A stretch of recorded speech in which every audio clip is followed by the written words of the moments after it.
ಮೈಸೂರಿಂದ ಒಬ್ಬರು ಪತ್ರಕರ್ತರು ಫೋನ್ ಮಾಡ್ತಾರೆ, ರವಿಕುಮಾರ್ ಅಂತ. ನಿಮ್ಮಲ್ಲಿ ಒಂದು ಶೂಟೌಟ್ ಆಗಿದೆ ಅಂತ ಹೇಳ್ಬಿಟ್ಟು ಅವರು ನನಗೆ ತಿಳಿಸ್ತಾರೆ. ಶೂಟೌಟ್ ಆಗಿ ತಿಳಿಸಿದರೆ ಅದರ ಬಗ್ಗೆ ಯಾವುದೇ ಮಾಹಿತಿ ಇರಲ್ಲ ಮತ್ತು ಯಾರೂ ಸಹ ಕಂಪ್ಲೇಂಟ್ ಕೊಟ್ಟಿರಲ್ಲ ಮತ್ತು ಅದು ಇನ್ಸಿಡೆಂಟ್ ಬಗ್ಗೆ ಎಲ್ಲೂ ಯಾರೂ ರಿಪೋರ್ಟ್ ಆಗಿರಲ್ಲ.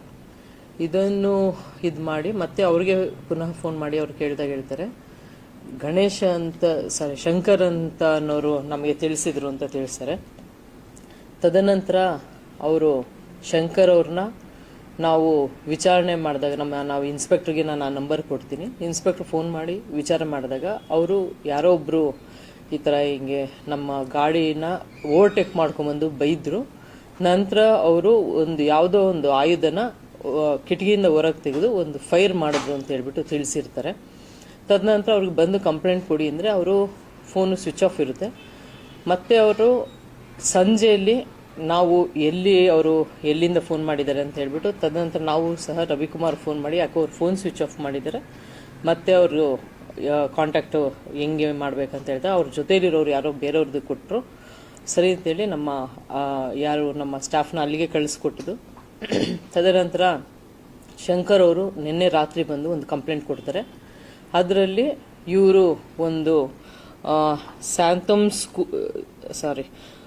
ಸೂಪರ್ ಸ್ಪೀಡ್ ಸರ್ವಿಸ್ ಕೊರಿಯರ್ ಅಲ್ಲಿ ಅವರು ಕೆಲಸ ಮಾಡ್ತಾ ಇರ್ತಾರೆ ಸುಮಾರು 20 ವರ್ಷಗಳಿಂದ.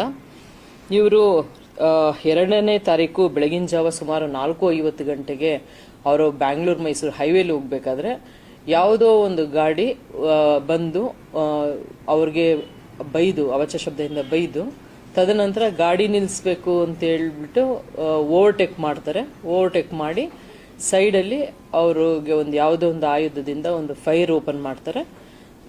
ತದನಂತರ ಇವರು ಅದಕ್ಕೆ ವೆಪನ್ ನೋಡಿದ ತಕ್ಷಣ ಅವರು ಸ್ಟಾಪ್ ಮಾಡ್ತಾರೆ ವೆಹಿಕಲ್, ಬಟ್ ಅವರು ಸ್ಟಾಪ್ ಮಾಡಲ್ಲ, ಸೀದಾ ಹೊರಟೋದ್ರು ಅಂತ ಒಂದು ಕಂಪ್ಲೇಂಟ್ ಕೊಟ್ಟರು.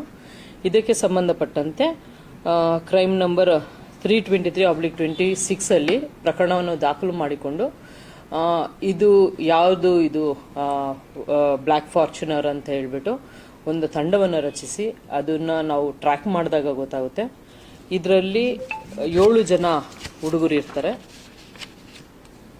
ಅದರದಲ್ಲಿ ರೋಹನ್ ಗೌಡ,